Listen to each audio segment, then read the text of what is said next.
Hi, welcome to Fiberchats. My name is Irene. I'm the host here, and my guest today is an indie dyer, Christine Long-Derks. Hi, Christine.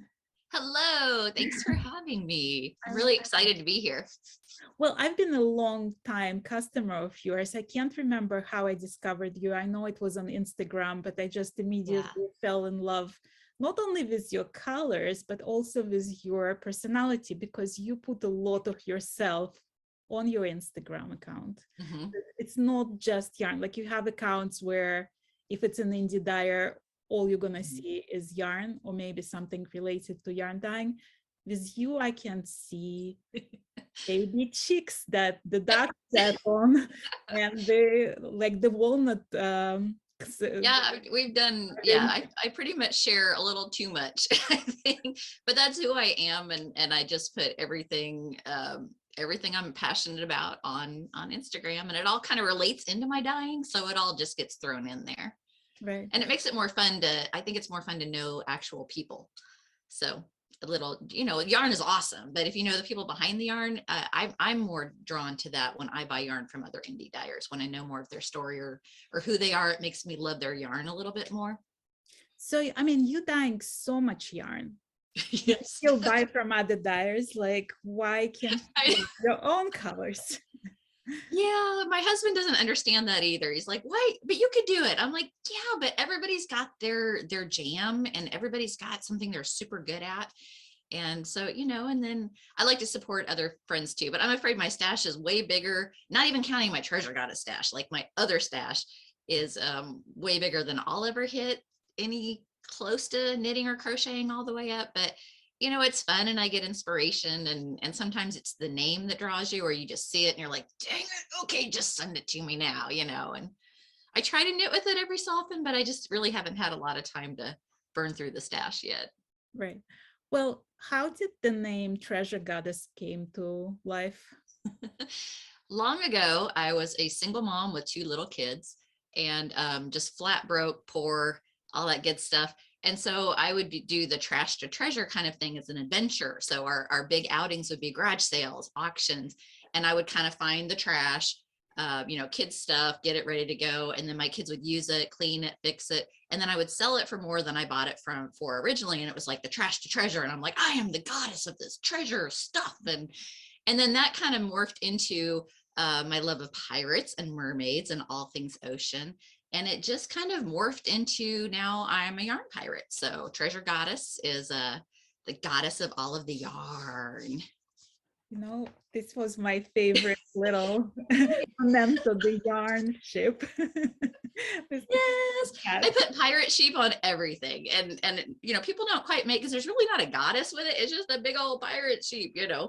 But it all flows, and so I love it. I put pirate sheep on stickers, on bags, on shot glasses. So yeah, that's it just adds a little bit more fun and whimsical passion. Plus it makes color names so much more fun. Like it's homework. I have to watch the pirate shows again because colorway names, got to do it. So like a lot of times you would ask your followers on Instagram to help you name a certain color. In Is that fact, difficult? this one, oh no, so this one I could not for the life of me. It's actually almost like a dusty pink rose. And whenever I have a list forever of people just send me pirate names, and what about this and what about this, and so I've got a really long list, but sometimes the color just doesn't quite hit it. And so I'll reach out, and I mean, I think I asked for help on this one. It ended up being From the Depths She Rose, which is awesome.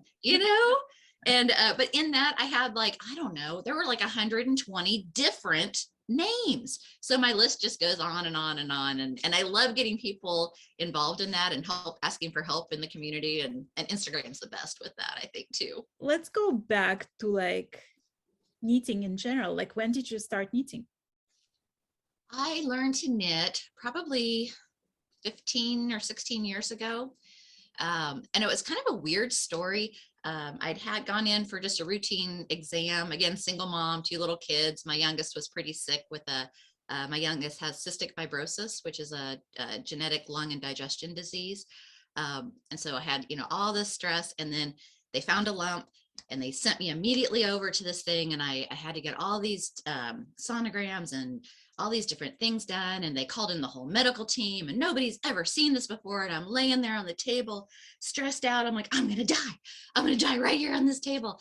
And it was the most stressful thing.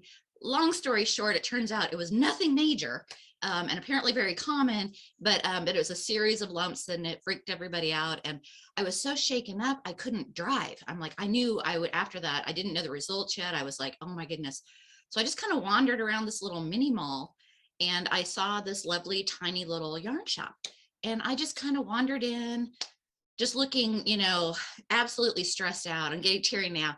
And the owner just sat me down. Her name was Jan, and she sat me down and she just put some yarn in my hand. And I'm like, I'm not a knitter. I'm sorry. I don't want to touch your stuff. She goes, you just sit there and hold it. And so she just kind of put some yarn in my hand, and I just kind of was petting it, you know, and I'd crocheted when I was a little girl with my grandma, like, you know, years ago, just on a weekend, but I'd never really done it. And I just sat there kind of holding the yarn, and she brought me some hot tea, and I'm like, I'm in your way. No, she just sat me down. I watched the knitters come and go, and they sat and knitted. So I sat around there for about 2 or 3 hours. And she had me casting on by the time I left, and signed up to come back for a knitting class. And I'm like, I don't know. This isn't my thing. I'm not that way. And I mean, it took. I went back, and it was so awkward. And I'm such a perfectionist that it was hard. Like, if you guys remember when you first started knitting, and everybody talks about it being yoga and relaxing, I'm like, this is frustrating. I hate this. I'm so bad, and it's awkward. And then I just did more and more. And then it just clicked, and it was like coming home. It was like what I'd always been searching for. And you've only been knitting a short time. Right. And when you get that, and you just like dove into everything, I knit all the things. I did the knitting blog. I was, you know, Yarn Harlot. I followed everything. And it was like coming home. And so that's my thing. And I finally figured out what I wanted to be when I grew up. It just took me a while. I wanted to be a yarn pirate. So, right. Well, yeah. so you go from learning how to knit and Mhm. like learning all new different techniques and like new things to knit. What was your journey like in discovering yarn? Well, I started at that yarn shop, had very nice stuff. So I started out really nice. I didn't do the whole craft store yarn absolutely has a place, and I have a craft store yarn stash as well. I do a lot of knitting and crocheting there too, but she had really nice stuff. So I started out with someone that told me the best words of wisdom I've ever had. Knit, or whatever the creation is. If you're learning to spin, if you're learning to crochet, if you're learning to knit or paint, use the best quality stuff you can. Don't save it for when you're off down the road, because you're working with the best quality products. The things are going to be so much nicer. It's an easier process to learn. It's easier on your hands. It's easier on your body. It feels good. It looks good. So I was drawn to really intense colors. I had a really bad phase of everything was the fun fur. Oh, my first year, everybody got fun fur scarves for Christmas. I mean, I made a lot of them. I think I made like 30 scarves. And then my mom, God love her, wore it for years till finally she'd like go somewhere and tell people, oh my God. I'm like, stop saying Treasure Goddess made that. I mean, nothing against the fun fur, but you know, it's like, please, burn it, get rid of it. So I kind of moved from that, but I've always just been drawn. I'm a total yarn snob. I like things to feel good, and I want them to look good. So now when you pick up your bases, is it like difficult for you to decide where to stop and like what to dye? Yeah, now I think I'm down to 12 yarn bases. That's a lot. And then in each of those, I do a lot of repeatable colors, and I like to have enough on hand so that you could have multiple sweater quantities or shawl quantities. It's a lot of yarn. And you can't fit it all into a show. If I go to, you know, the few shows that I go to, I have to make decisions as to what I can. And it just gets to be like, it's too many decisions and too much. So I'm trying to cut down, but through the pandemic, I was able to we couldn't get in all of our yarns that I normally had. So I was kind of forced to try new things, which was really fun, but then I really wanted to keep that whole line and this whole line. So I'm trying to do more pulling in a new, unusual thing. And if it really takes off, and if I really love it and my people really love it, I'll keep it, but then I have to get rid of something else. So I'm trying to do some more, not all of my colorways, because I have about 22 repeatable colorways. and then others that I just like to throw together. And there's just too much. There's no, and I'm just a one woman show. So I pull in some help from my sister-in-law and my niece and my family every so often on big yarn parties that I have, but really it's just me.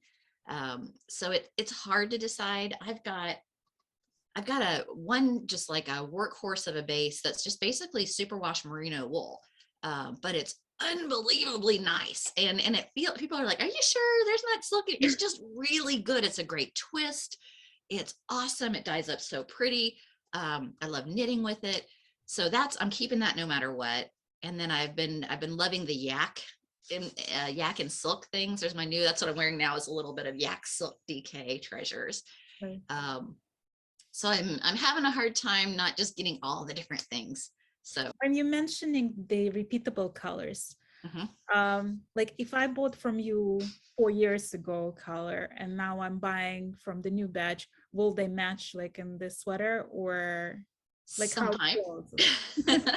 some of my colors I have, some of them are, no matter what I do, it's going to be the same exact, I mean, almost, with no dye lots don't even really matter. Some are totally different every single time I dye them, but they're still close enough usually that you can alternate every other row for a little bit, from the old skein to the new skein, and kind of blur it together. So it'll still be the same overall. One might be a little bit more intense than the other. So usually, and I have a lot of people that are like, oh my gosh, I had this one from, and they'll even send me a little snip of it. So then I'll try to go through which of the dye lots I have that's the closest, and to try to help people keep that going. But there's a lot of ways you can kind of mix or match or save that extra one for the cuff or the edgings. There's some tricks of the trade, but mostly repeatable. So I guess I should say. Right. How much do you think it is an advantage to the yarn business, the fact that you are a knitter? I think it's huge, because I know what I like to use. And then my friends, starting out with your local knitters, and then my online knitters are very vocal about what they love and what they don't love. I keep trying to get rid of one line that's a baby cashmere alpaca, baby alpaca cashmere silk. So it's my DK Lex, and I keep, I'm like, but people are like, stop it. I want that color. I want this thing, and I'm like, okay, that one stays. Some of the others will come and go. But that way I know what it feels like. Myself, like, I guess part of it also determined how I dye. Like, I like to do simple projects that let the yarn show through. So mine aren't variegated. My jam is like a semi-solid tonal saturated something. So it looks good in lace, it looks good in color work, it looks good with all the crazy stuff going on, or just a plain old stockinette. It has real depth without being like the old school variegated. And I learned that I started out dyeing all the things, all the crazy colors together, speckles, this. And I don't really enjoy knitting that as much. I'll use that as an accent. But for me, the things I love to knit the most is what I kind of decided to dye. And I think my overall goal is I want whatever you pick up to look as amazing when you're done with it as it does in the skein. And that was something I ran into, depending, there's some amazing dyers out there, and some have some crazy wild colors and they still look amazing when they're knit up, and some don't, and you just never know. And it's kind of it's a gamble, but as a knitter, I know the feeling that I like, I know the material that I like. And so if I've got yarns I've ordered and I don't like them, so they go on discount, and I say, don't tell anybody I dyed them. This is the sale. I don't like it. Don't pass it on. What was that learning experience like when you first decided to get into the yarn dyeing? Like, oh my gosh. I did it kind of on a whim. I went to a little tiny retreat where you were supposed to learn how to spin and dye and like process the fiber, cut it right off the sheet all the way up to the end. And it just never quite, everything was crazy. I tried spinning, I couldn't do it. I felt so frustrated and I was really cranky. And then I tried some other things, and we finally got to the dye lab, and it just, like, the stuff I made was just so much fun. And even now, like, I have recipes, and like I said, I have repeatable colorways, but every time it could be just a little bit different. And even though I know it's going into the pot, I mostly know it's coming out. I take off that lid and I'm like, this is so exciting. I mean, I shouldn't be surprised. I shouldn't, but I'm so excited. And so I think if I ever lose that, I don't want to die. But anyway, I started out just flukishly, here's 3 skeins. And I was like, well, these are pretty, but they're not my thing. And so I put them on Etsy. And back in the day when you had like the front page of Etsy, I made the front page like 3 or 4 times with my one little skein of yarn, and then it would sell, and then it did me no good because it would send people and I didn't have it. And it was just more of a, I don't know. And then, am I good at this? Am I not good at this? This was fun. I'll just try it. And then it just like, I couldn't get back to, and I had all these ideas. I want to try this and I want to try this. And I read everything I could, every book I could find, every website I could find, and I just tried everybody else's stuff. And then I'd play a little bit of this and play a little bit of this. And it's just been a really long process. And the things I dyed at first, like when I look back at my photographs, I'm like, how did anybody ever buy that? Oh my God, that's hideous, and then harsh lighting and the shadows and the colors are like, what is that? What did she put together? And how did you learn to take pictures so they show the true colors? Because like I know it's the frustration among the indie dyers. It's still a work in progress. It really is. And I've taken a few classes online, and I even went to a couple, and I even started to buy one of those fancy schmancy cameras. It's not my thing. So I really got to where I just get my phone, get it in this natural light, not harsh lighting, and get really plain backgrounds and just do the best I can. I don't do a whole lot of editing unless it's a harsh, like for the love of all that is holy, I make such gorgeous teals and turquoises. I can never Those get are that. impossible. This looks nothing like the color. This is actually like a green, and this weird, So purples and teals are my takedown, and they're my best colors. And so I get as close as I can. I should probably learn to do Photoshop, and it's just not gonna. So I just put in the description. I swear it's prettier than it really is. This is what it really looks like. And I try to use the words. I've only had one person come back, and quite a few will say, yeah, this isn't anything like the picture, but I love it. I'm like, okay.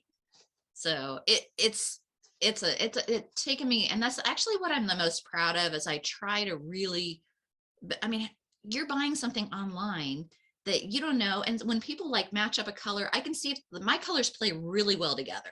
So it's easier if you, and most dyers are that way, if you bought 2 or 3 things from them.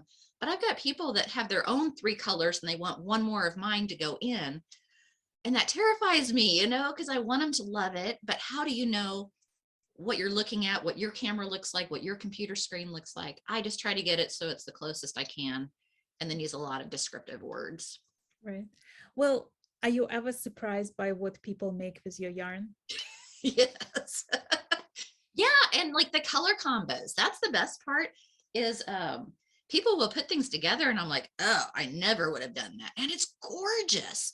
And, so I've had fun with that, and I'm like, oh, I'm going to kind of steal that. Can I take that idea and do something down the road? So colors, or just crazy huge projects. That baby alpaca cashmere silk, I had a woman that made like a tent. She made a tent out of it, like in her home. She started with a king size, and that's like one of my more expensive skeins of yarn. And she was making like king size blankets. And I'm like, that's awesome. But then she put them all together and I'm like, oh my God, that makes me want to have that. Wouldn't that be awesome? A baby alpaca cashmere silk tent in your like yarn room, and she just goes in there to do her reading and knitting. That's awesome.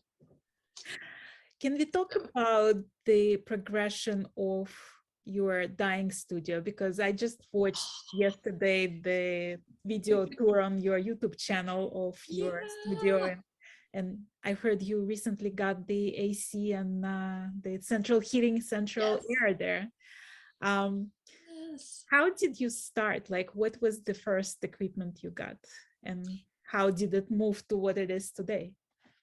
I started with a tiny little microwave, and that was for no food, and I had my kids Sharpie. So I started like a lot of dyers. I had kids that were still wanting to eat every day and multiple times a day. I was in the kitchen. I'm like, come on, so you'd have to take everything out, do it all up. So I started in the kitchen with one dye pot, a tiny little microwave, and saran wrap.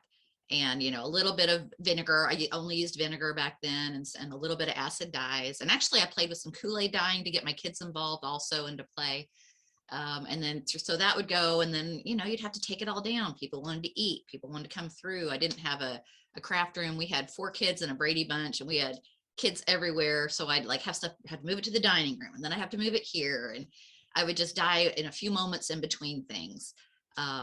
When my daughter went off to college, I took over her bedroom, and then I'd be running up and down stairs and hanging things from bars in my ceiling. My husband's, because we just didn't have room. Right. Bit by bit, I'd start with like a little folding table and more pots. We heard in our old house in the basement, I heard this huge boom. And apparently I learned how many heavy pots can sit on a table without it collapsing. So I had dye on the ceiling, and it was like, I don't know, I think it was like the orange. I was doing Lusty Wench, which is one of my intense oranges. It was on the white ceiling, it was on the walls, all over the carpets. I mean, it was just explosion of stuff everywhere. So I've dyed there. Recently we moved, my husband and I moved out to the country out south of Kansas City. And I have my own yarn barn. I have a 40-foot by 30-foot building. And right now I'm up in my front little office, which is all nice. And as you said, I now have a heater and an air conditioner. And so I'm not freezing, even though it's 4 degrees outside. It's amazing. And so if you take the YouTube tour, I've actually upgraded it since then. So we've taken down a wall, and I've got storage. I have room for people to come over. I have room for classes. And in fact, I throw a huge yarn party at our farm here, our little farmstead, twice a year. And we open it up, and we have tents outside, and we have room inside the barn to sit and knit and crochet. And I invite a few local friends over, and we have a little yarn show. My kids drive the golf cart around, hauling people to and from, and grilling hot dogs and hamburgers, and the ducks are wandering. It's so much fun. That sounds so having a space that's mine. And oh my gosh, when the pandemic hit, that was the only thing that saved me. Is we had all 4 of our kids and significant others and friends. We had like 18 people in our house. After it was just my husband and I came and hid in the barn, and I didn't have heating and air conditioning then. So I would, warm up really fast, and then I'd have to run back, and in the morning, like crack the little bits of ice on the top of the dye pots. So it's amazing to have a space that's just mine. And yeah, I'm absolutely loving it. How did pandemic affect your business? It actually made me get really creative. I was very lucky in that I already had an Etsy shop. I already had my website. So I had that set up. I did have a good batch of email people that I could reach out to, and that kept me going. But it was hard, and all of us were alone at first, and it was frightening. And like my yarn shops that I wholesaled to didn't have websites up yet, so I was able to send them like at least a few pictures of each of the skeins that they had, so they could at least get that onto their website and help them out. But the thing that helped me the most is I just started making these silly little videos on Instagram. And in fact, my daughter decided she was going to go to become a Miss Earth pageant, like Miss USA. And so she went off, and right before the pageant hit, it was going to be in Vegas, and I had all these sparkle outfits. So then I wore them anyway, and I'd show, here's how I dye my yarn. And I'm wearing like my all solid silver sparkle, whatever, And I just tried to be a little bit silly and a little bit me, so that I could connect with people. And I didn't feel so alone, because then people would say back, oh, hey, I really felt like I was hanging out and knitting with you, or I felt like we were in the back room with you, trying on the outfits and rescanning the yarn. And so I try to just get online more. And people were so amazing. My customers were the ones that were like, you need to have a gift card. Like, I don't need more yarn right now, but I want to support you.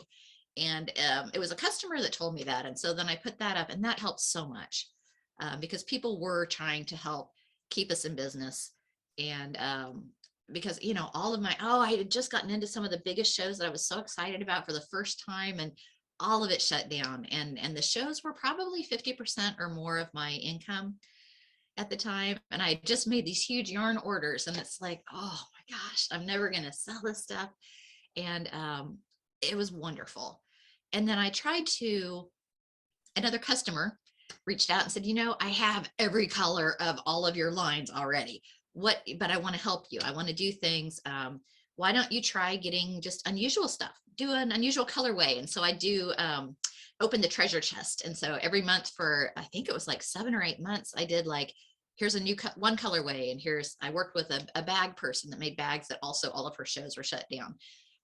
So I tried to coordinate with some other makers that were just out of luck, and we pooled our stuff together. And so they'd make me little things, and I'd say, here's the stuff just for you guys, and then I'd put it out to Instagram and everyone else. But my newsletter people are my favorite customers because they're the ones that give me ideas. They were the ones that kept me going. And so actually I ended up building up and having one of the best years I'd ever had. And that just blew my mind. And not having to travel and being able to send out little notes with each skein yarn and think about how it was going to somebody's house to make them happy, and hearing, back from people, here's what I'm going to knit with it, or here's what I'm doing with it. It's just such a connection. And I think that got me through, and I hope it got other people through too. Sorry to get I mean, this is just like a portion of my collection of treasure cards. I saw some silk in there too. Yeah, no, actually, like I was just showing it to a friend of mine. This is the 100% mulberry silk. I mean, I'm just like, my brain is just like fire as to what I'm planning to do with it. Like, so stay tuned for that. Who are your customers? Like, do you have returning customers all the time? Is there like, like the core group that buys every single time you put something on? Mm-hmm. There is, and it's just amazing. And then I get new customers all the time. So like I said before, I have an Etsy shop and I have my website. And a lot of people are, down. Etsy brings me new customers all the time. And so I try to take them in and then make them mine. Like if I can get them on my newsletter, that's where I got the good stuff. And I send out the fun pictures. Not very often. I haven't even sent one this year yet. It's coming out soon. But it seems like then I can have more of a relationship, and I'm like, hey, hang out with me, as opposed to just being here in this huge thing of Etsy land. If you can come over and be a yarn pirate, then, we can share, here's what's happening and here's what this person's doing and all of that. But I've got I've got such a good core that almost anytime I do something new, I've got about 30 people I know are going to buy no matter what. And I'm like, you don't even need more yarn, so I think some of them don't, but do it just to help out, and just, because pretty yarn is an awesome thing to collect, and you can always give to friends. And I love doing de-stashes and having my friends over and trading our stash stuff, so like, let's imagine for a second, and I know this is not necessarily a thing you want to imagine, but let's imagine for a second that you didn't go into the yarn store and you didn't discover knitting. Like, what will you be doing now? Like, can you imagine your life without this side of your life? I can tell you, because before that I was making plastic canvas with acrylic yarn things. Like I was creating all these weird things for my kids that they didn't even want. Like I made this little thing to hold their beanie babies, and I made this little it's just like, it was like I was crafting like a crazy person because I just hadn't found my thing. So I'd be probably making a lot of crap. But yeah, I can't imagine. And I can't imagine, like, my best friends that I've made are through knitting, and my favorite people and my favorite memories are through knitting. And I just can't imagine. And it hasn't been, when you think about your whole life, I've got good friends before and all that, but really my best favorite people are because of this thing. We have a connection somewhere. We like to create, or we appreciate, that color. But there's something, just being able to have that, like anytime we don't travel anymore, but when you travel, you can just go into a yarn shop, and most likely those people in there are going to be your people. Right. And they're just welcoming and accepting. And I just think that's an amazing thing, that you can connect even without having to be, walking into a coffee shop by yourself. Do you talk to somebody? Is that creepy? You can go into a yarn shop and pet someone's sweater that you don't know, and it doesn't offend them usually. It's a wild thing. So it's just, I couldn't imagine. It's my passion. It's what I want to be when I grow up, and I'm still having fun with that. And I love that I know now. I always kind of felt like, because in the real world, I do spreadsheets, I do numbers, still have a full-time job. So I've got all that stuff, but that's not me, and that's not my passion. So just having that and having the people, I wouldn't trade it for anything. I'm so thankful. So like, okay, how do you do that? You have your regular job.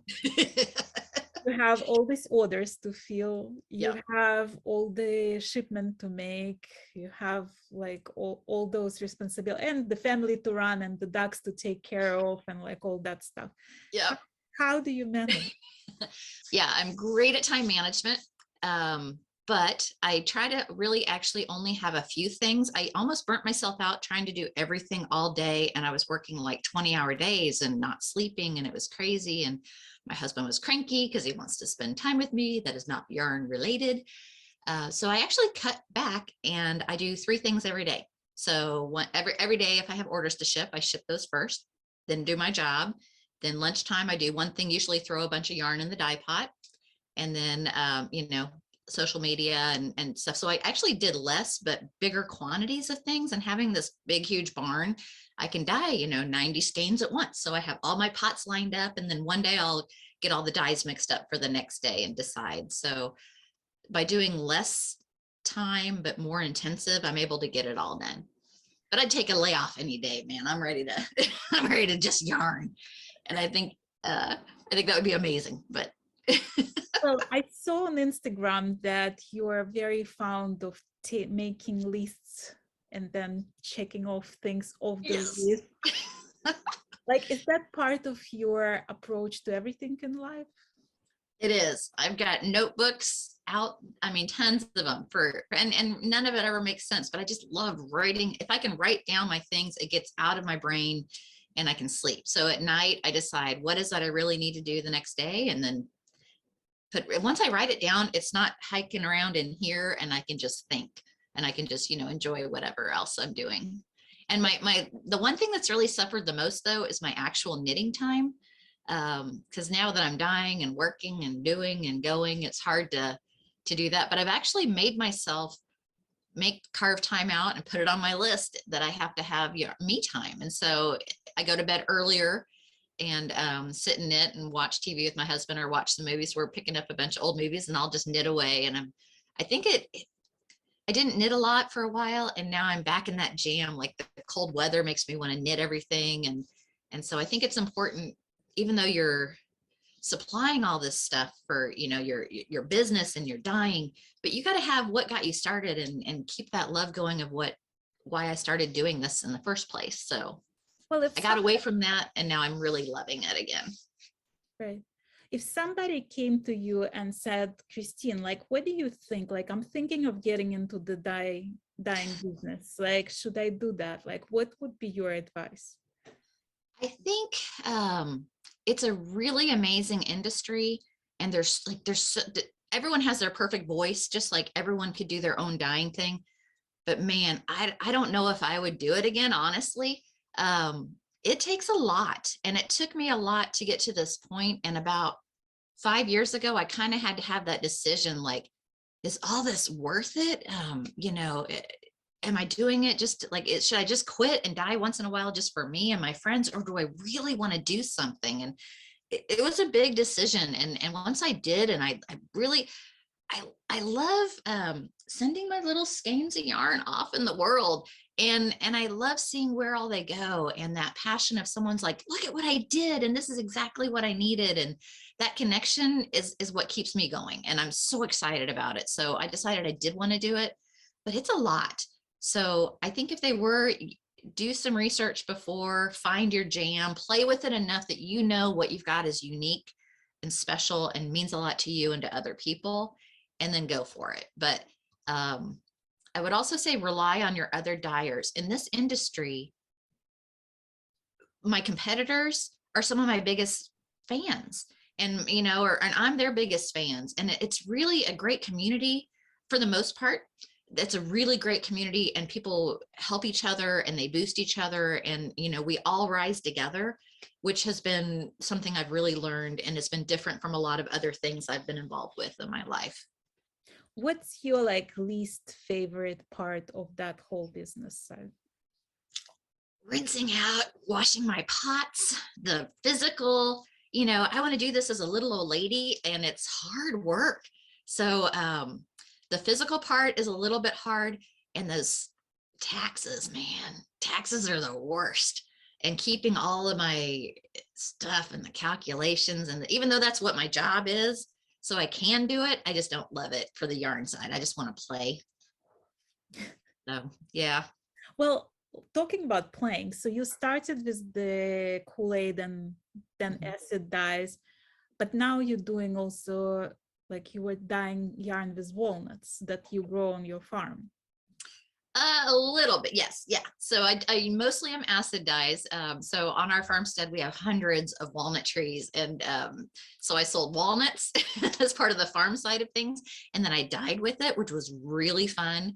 I love the idea that it came right from my land, and that I could, you know, that my ancestors people were doing this.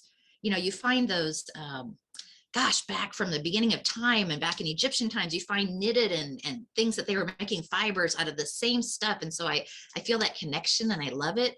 But yeah, I couldn't be like growing my own herbs and dyeing all my own dye. I'm not doing that. I just do it once in a while for fun, because I really like my saturated colors and all the combinations. And I love the natural dyes in little bits, but for me, it's not my jam. But I also saw that you actually do stuff with the herbs that you grow in your garden. You made the spaghetti sauce that you can. So like, is that part of like the joy of living on the farm, that you want to be like sustainable in a sense? A little bit. I love, like, we had a huge garden, and really, honestly, my husband does most of that. I am more about observing the outdoors, you know, or I like air conditioning and flushing toilets and like automatic skein winders and things. So I can enjoy it with little bits. But I do love that. I like having my little herb garden and, you know, my ducks and the bird feeders and everything. And we're just barely country. So we're just about 20 minutes out of town. So I'm close enough I can still get to my yarn shops. But, you know, I'm definitely out here. It's quiet. We never hear sirens or anything. And it's very peaceful. I can go knit with my ducks. You know, I go out by my little pond and I'll sit out there all afternoon in the sun. It's amazing. And I love that. And I try to like get some of that stuff in with my Instagram, or I have a lot of people that follow my stories and they get mad when I haven't shown the ducks in the mornings, you know, for a while. For a while, my stupid ducks reels were like kicking butt of all of my reels. Like the little ducks hopping around were way better than all the yarn stuff. Well, talking of those, I have two questions about ducks. First one is, can you tell me that story of how the chicks got under the duck? The chick eggs. Oh my gosh, that was amazing. So our ducks they just wander. They're Muscovy, and they're weird, awkward, big meat ducks, really. And we love their eggs. And so they would make these little nests everywhere in the barn and inside, outside. And but the ducks have to sit on their eggs apparently way longer than chickens. Like chickens hatch in about 20 some days. Ducks are like over a month.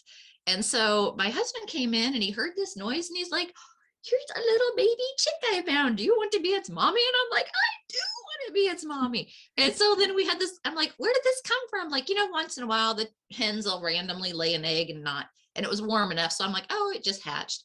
Well, then he came in later in the afternoon and he pulls out of his pockets. He's like, here, he had all these baby chicks coming out. I'm like, what is happening? Apparently one of the mama ducks had sat and decided her eggs were wherever we had this one chicken. We had a not very nice name for her, but she was really sweet. But she was just roaming everywhere, and she'd follow around. She'd peck you on the legs. You'd have to pick her up and carry her around. And she just didn't like to be in the pen. So she would lay her eggs in with the duck. And apparently one of the ducks just sat on him. And so it wouldn't raise them, but like it sat there and it hunched. And so Jeff kept hearing all these noises and he kept pulling it out from under the duck. So the duck was hatching our chicken eggs. And it was just so cute. She wouldn't feed him or take care of him, but she didn't hurt him either. It was just kind of really weird, but he just kept moving the duck and he kept pulling out another and another. And yeah, so now we have 5. They're all grown up now. So we have 5. One ended up being a rooster. And then we have 4 little baby chicks that are now big chickens, and they were raised by my duck. Well, I mean, so the other question I have is sort of related to that. Do you treat them as pets? Like, do you have a relationship with any particular duck that like dear and near to your heart? Did, and a fox ate him. I had one, I called him Johnny Cash. So because he'd been everywhere, man, he'd been everywhere, you know, the song. He would wander and they just kind of waddle along. They can fly, but they're awkward. And so he'd waddle along and he made friends with like wild turkeys and with all these other animals. And he'd just hang out and he'd follow you around. And so I have a handful of them that really follow me because my voice means food. So that works. And then I can just kind of hang around with them. And I had one Henny Penny, and I'd carry her around, and she was just very social. But mostly they really are animals that we use for eggs and potentially for meat. But right now we've just been using them for eggs and company. How is the duck egg compared to chicken egg in taste? Excuse me, it is the same taste, a little bit more rich, but it's bigger and it's really hard to crack. Like, and you can't just whip them up with a fork. You have to kind of use like a mix master, kind of like a little old timey beater. So they're like 2.5 sizes of a regular egg. And it's so good, but it's just like a really, really rich. And ours are definitely free range, and then we feed them really well too. So they're gorgeous, bright yellow yolks, almost an orange. Right. Yeah. So we eat a lot of eggs. Like besides growing all on the farm, how do you see this treasure goddess business growing with you? I'm trying to expand more into yarn shops. I do some wholesale and some other, but really I'm trying to expand my local community and invite in. So I have this huge yarn party that started just on a fluke when we first moved in. And it was just in my little office, this little tiny little part of my barn, the first year. And I'm like, I don't know who's going to come out to the country, whatever. I'll just have a little, set up my own little yarn show inside it. People were lined up and down our country lane at 8 o'clock in the morning, man. And they were here all day, and they'd have to wait outside because it was so tiny to get in. And it was just like, not just to buy the yarn, but like to be together and to hang out. And they're like, hey, and it was just that community. And I really want to expand out to where I'm doing like maybe retreats out here once a year or twice a year. And I mean, we set up tents this last time, and we had people hanging out, husbands, aunts. I have, well, men knit also. I had a lot of male knitters here local that would come, and I had groups that just came up, and it was just such a fun event to have. I have all this room. We even have a zip line. I mean, we have this crazy fun stuff. We had a bonfire going. And I just want to kind of expand on that and maybe make it a weekend that people fly in for or come in and, you know, see parts of Kansas City. And then, you know, my cute little downtown that's 6 miles away has this tiny little coffee shop and a quilt shop and some other antique stores, and maybe make it like an actual, I'd like to be like a destination, you know, come hang out at, you know, have a little pirate fun weekend in the middle of Kansas. Sounds like so much fun, actually. Oh, yeah. How can the people that watching us now help you achieve those dreams? Probably by getting on my newsletter, email newsletter list, which you can do at my website, treasuregoddess.com. But once you're on there, you're kind of you're in my inner circle, and we hang out, and you're a little honorary yarn pirate. And, you know, I think about like pirates back in the day, and mine is like the nice version of pirates, like the fantasized Disney version. You know, not the pillaging is more like, you know, you got to pay for your yarn, man. Right. But, you know, they always got the best and the most luxurious and the most fun, adventurous things. And I try to share that with my email newsletter people, but basically just word of mouth. If you love it, share it with a friend. And that's my best customers are like, my friend Sarah sent me this skein, or she told me about you, and then somebody else.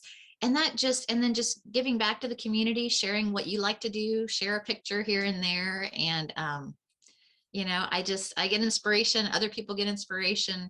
And for the most part, my customers are awesome. They're my friends. And if they weren't before, they are, just, you know, by sharing a little bit of yourself. And that just motivates me every time I get an email or a text or a message on Instagram saying, I just had so much fun. Or, you know, I try to make my package, like when you open a yarn package from me, you know, I want it to be special and it's pretty and it's got gold foil and you just feel like you're opening a present, you know, and I want it to be really luxurious and experience for you. And I think that carries forward. And then those people are the ones that give me encouragement back saying this, you know, I was having a bad day and then I got this squishy mail and it was just made me feel special. And I'm like, well, that makes me feel special. And then I'm ready to do more and dye more. Because, you know, we have that imposter syndrome too. So many times I'm like, well, you know, I dye yarn. What's the difference between mine and somebody else's, you know, and everybody's got the stuff. But just that idea that, you know, something I made someone else happy, and then that makes me happy and I want to make more yarn. So well, I'm so glad you were my guest today. I really love talking to you. And, you know, we're going to put all the information about you with all your sites and everything, and your YouTube channel where you guys can see the whole tour of the barn. Yeah. And studio and the ducks. Don't forget the duck. I need to put more of them on YouTube. Subscribe to the email list so you're going to be one of the yarn pirates. That's right. Thank you so much. I'm so glad that we connected way back when. I mean, just I love this connection that everybody makes. So I'm excited to meet more people and just Thanks so much. Bring the yarn forward, man. Thank you so much. Thank you.